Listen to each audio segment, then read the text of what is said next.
Have you been thinking about remarrying, but something inside you says, wait, it's not fear, it's not doubt, it's something quieter, wiser, like a whisper in the back of your mind, and maybe it's telling you something important. Because love in later life is not like it was when you were young. It's not just butterflies and phone calls that go past midnight. It's deeper, it's calmer, and sometimes it's more complicated. You've lived a full life. You've had experiences that shaped you. You've lost, learned, loved, and grown. You've built routines. You've created a life. You've maybe raised a family, and you've probably spent years learning how to stand on your own again.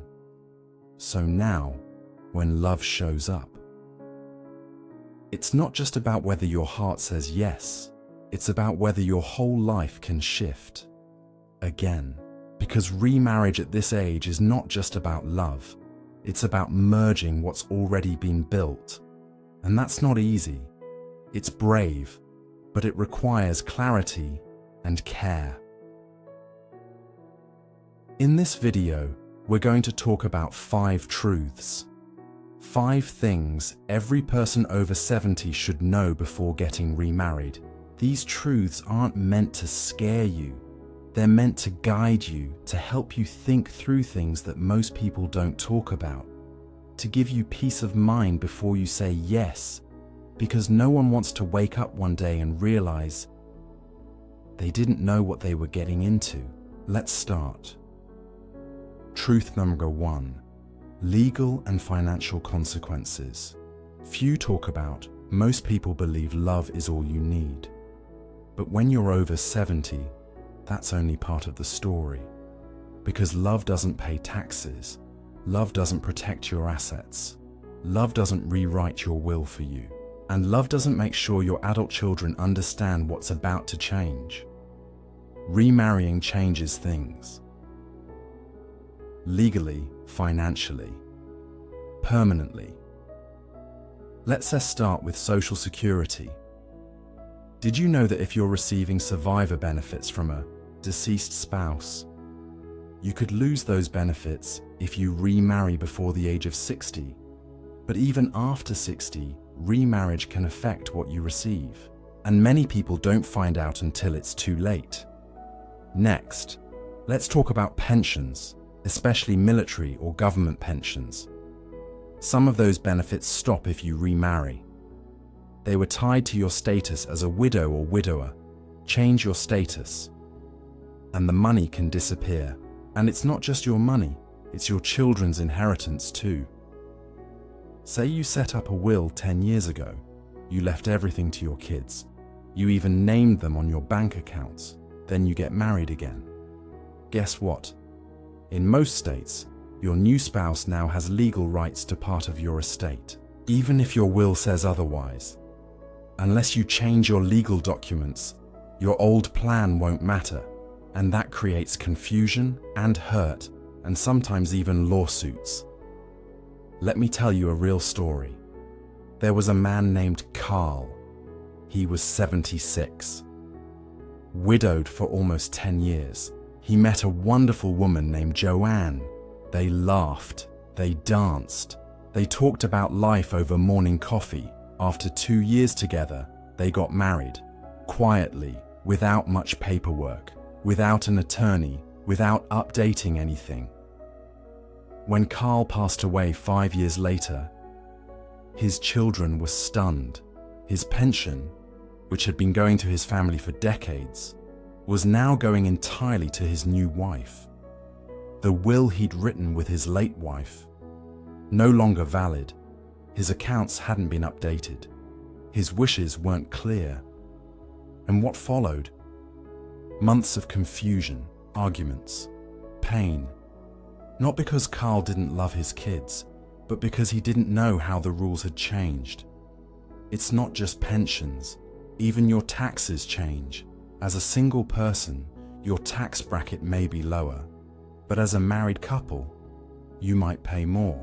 And if your new spouse has debt, creditors may come after jointly held assets, Yes, even if you didn't sign for it. This is why talking to a lawyer isn't just a formality. It's protection for you, for your legacy, and for the people you love. So before you say, "I do" again, make sure your paperwork says it too. Update your will, your trust, your beneficiary forms. Talk to a financial advisor and speak with an elder law attorney who knows the rules in your state. Because love is powerful, but love without planning can create pain that lasts for generations. Truth number 2. Family dynamics and relationships, still in simple English, one short line per line, made for narration. Truth number 2. Family dynamics and relationships. Love is personal, but remarriage, it's not just about two people. It's about families, about history, about the lives that have already taken root. And when you're over 70, you're not just building a future, you're merging pasts. You might have grown children, grandkids, maybe even great-grandkids. You might be close with your late spouse's family, or part of a long-standing friend circle. Remarriage changes how people see you and how they feel about their place in your life. Even when they smile and say they're happy for you, there can be fear underneath, fear that they'll be pushed out, fear that memories will fade, fear that you're forgetting someone they still miss. You're not doing anything wrong. You deserve happiness. You deserve companionship. But if no one talks about the changes, the tension builds quietly, and silence causes more damage than honesty ever could. Here's the truth most won't say out loud. Some adult children struggle with your new relationship. They might worry about money. They might feel protective. They might feel replaced. They might just miss their other parent, or worry that you'll get hurt again. None of this means they don't want you to be happy. It just means they're human. And humans need time to adjust. That's why early conversations matter. Before the wedding, before the move, before the names change, sit down with your kids. Share what this relationship means to you. Reassure them that your love for them hasn't changed, that their place in your life is still secure. And then listen. Even if it's hard, even if you don't like what you hear, because listening isn't agreement, it's love in action. And here's another truth. Blending families at this age is different. There are no small children to raise together, no family holidays to build from scratch. Everyone has their own traditions already, their own opinions, their own routines. Trying to force closeness too fast can backfire. Let relationships unfold slowly. Let respect lead the way. It's okay if your children and your new partner don't become best friends. It's okay if some distance remains. What matters most is mutual respect, boundaries, kindness, and clarity. One woman I spoke with, named Helen, remarried at 74. Her new husband, Jack, was 77. They had both lost their spouses years before. Their children were polite, but distant. So Helen made a simple rule. She would keep her family traditions with her children, and Jack would do the same. They celebrated holidays separately for the first 2 years. Eventually, a few things blended naturally, but nothing was forced. And now, they all sit at the same Thanksgiving table, not because they had to, but because they wanted to. That kind of peace takes time and grace and patience. So if your kids aren't immediately warm to your new love, that's okay. Keep showing up. Keep being honest, and don't forget to check in with your new spouse too. They might feel like the outsider, like they're walking on eggshells. Help them feel secure. Remind them that love isn't a competition, it's an expansion. When done right, remarriage can add beauty to everyone's life, but only if the foundation is built on truth, not silence, not assumption, not pressure. Love is allowed to be complicated, especially when families are involved. So give people space to feel what they feel. Give yourself grace too. And remember, you're not choosing between love and loyalty, you're choosing both. Truth number 3. Health and caregiving considerations. Love in your 70s, 80s, or beyond looks different than it did at 30. Back then, you talked about kids, careers, and where to live. Now, you talk about doctors, medications, mobility, and who will be there if one of you falls. It's not romantic, but it's real. And ignoring it won't make it go away. Here's the hard truth. When you marry someone at this stage of life, you may also be marrying into caregiving.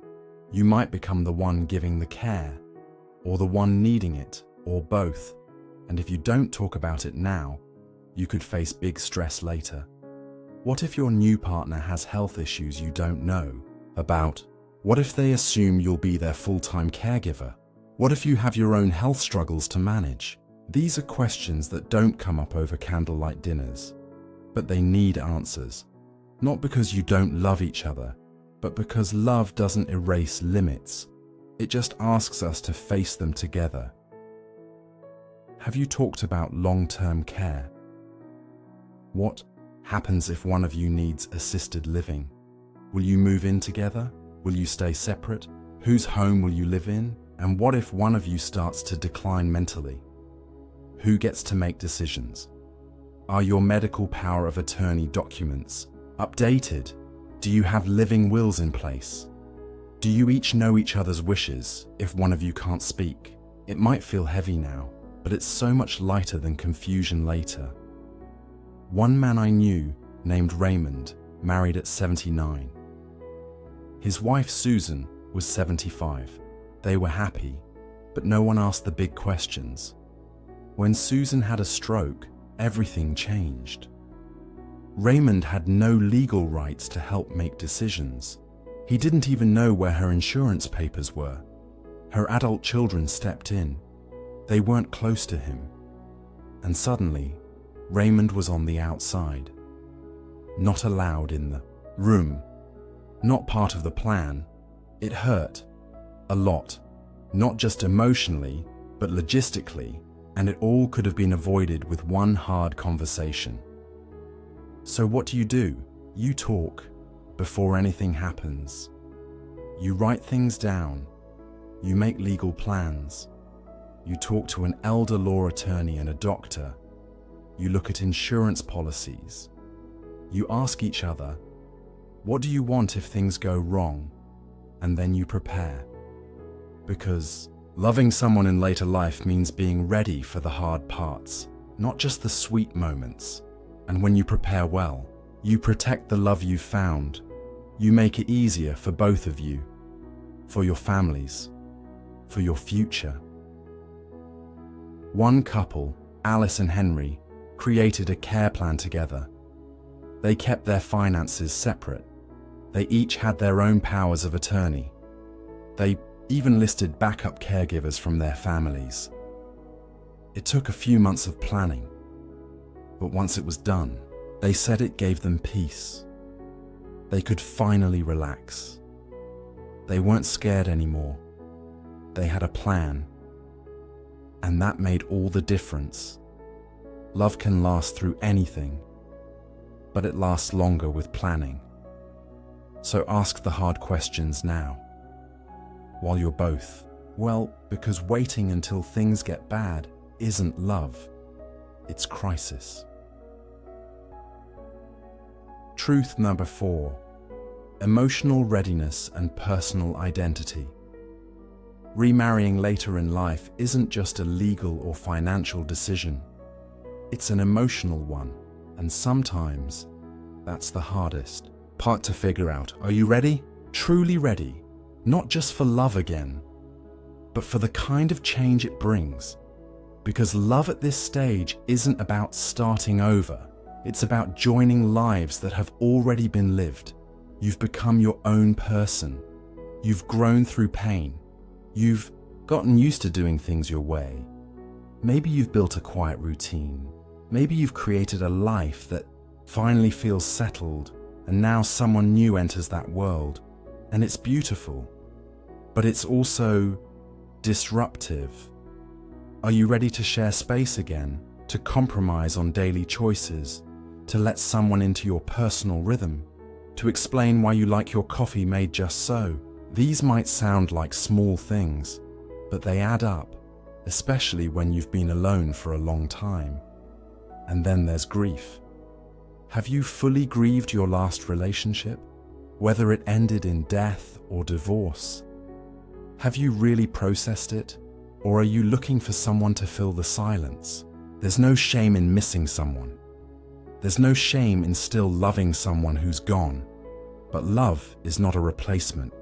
It's not a substitute for loss. It's something new, and it deserves space to stand on its own. Here's something many people never admit. You can be lonely and still not ready for love. You can want connection, but not want commitment. And that's okay. You're allowed to take your time. You're allowed to say, not yet, or even not ever. The question is, are you choosing this person, or are you choosing not to be alone? That's the difference between a healing relationship and one that quietly wears you down. Another part of readiness, your identity. Who are you now? Not as a spouse, not as a parent, not as a widow, just you. What do you enjoy? What do you value? What kind of relationship fits your life now? Not what used to fit. What fits now? Because at this age, you don't have to become someone's everything. You don't have to lose yourself to be with someone. You can be partners without becoming one person. You can keep your friends, keep your schedule, keep your space, and still be in love. One woman named Doris said it best. She was 81 when she started dating again, and she told her new partner, "I'm not looking for someone to take over my life. I'm looking for someone to sit beside me in it." That's what emotional readiness looks like. Knowing who you are, knowing what you want, and knowing you don't need someone to complete you. You're already whole, but you're open to someone who adds to your life, not replaces it. So if you're still unsure, that's okay. Ask yourself the hard questions. Talk to a counselor. Write in a journal. Sit with your thoughts. Don't rush just because time feels short. The right kind of love is never in a hurry. It waits for you to be fully ready, and it honors who you are, not who you were expected to be. Truth, number 5. Legal protections and agreements. Let's talk about something that feels uncomfortable. Prenups, contracts, legal agreements. Most people think, a prenup? At my age, I'm not a millionaire. This isn't about money, but here's the truth. It's not just about money, it's about clarity. It's about protection, and it's about respect. A prenup, or any written agreement, doesn't mean you don't trust each other. It means you care enough to make things clear before life gets messy. Because later in life, things are already more complicated. You each may have adult children. You each may have different assets, different retirement accounts, different debts, different expectations. If you've been through divorce or widowhood, you know how quickly things can go sideways when plans aren't clear. A prenup sets the terms while you're still in love, while you're calm, while you're fair-minded. It says, Here's what's yours. Here's what's mine. Here's what we're building together. It avoids fights later. It protects what you've spent decades building. It protects your family, and it can protect your new spouse too. Let's say you move into their home. Do you have a right to stay there if they pass away first? If not written down, the house may go straight to their kids. You could be left with nowhere to live. Or what if you pay into a shared account for years, but never update the paperwork to say what happens to that money? Things get messy fast when nothing's in writing, and messy is not how you want to spend your final years. So what do you need? A prenuptial agreement, or in some cases, a postnup, updated wills, living trusts if needed, clear beneficiary forms for every account, bank, insurance, retirement, durable power of attorney for finances, healthcare power of attorney, living wills with medical wishes clearly spelled out. And if you live in a state with community property laws, get advice from an elder law attorney who knows the local rules. Because marriage doesn't just mean love, it means legal status, and that comes with consequences. Whether you want them or not. Some people say, I trust them. We don't need legal papers. That's fair. But here's the thing. It's not about whether you trust them. It's about what happens if you die first, or if they do, or if one of you becomes mentally unfit. You need to protect each other from the system, from confusion, from hurt feelings, from lawyers trying to untangle a lifetime of silence. Legal planning is love in action. It's saying, I care enough to make this simple for you. I want to protect your rights, and I want to protect what I've worked for.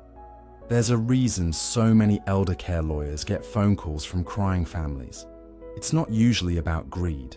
It's about confusion, lack of paperwork, unmet expectations, surprises, and surprises when someone's gone feel like betrayal. A little planning now can give peace for years to come. One couple, Sam and Rita, both remarried in their late 70s. They had 6 children between them. They worked with an estate planner to keep things fair. They signed a prenup. They each kept separate finances. They bought a shared home, but titled it in a trust. They made sure their kids knew the plan. No surprises, no confusion, no fights, and after they passed, their kids grieved in peace because everything else had already been handled. That's what legal protection gives you. Not control, not coldness, but calm, clarity, and peace. Conclusion. So now you've heard the 5 truths, not rumors, not assumptions. Real truths that matter when you're over 70 and thinking about remarriage. Let's take a moment to remember them. Truth 1. Legal and financial consequences. Remarrying can change your social security, your taxes, your will, your pension, and your legacy. Know the laws. Update your documents. Don't leave it to chance. Truth 2. Family dynamics and relationships. Remarriage affects more than just you. It changes how your children feel, how traditions shift, how trust is built or broken. Talk to your family. Set expectations. Give people space and time. Truth 3. Health and caregiving. Love at this age comes with real care. Medical appointments, declining health, hard decisions. Be honest about what you can give. Be prepared for what you might need. Make plans before there's a crisis. Truth 4.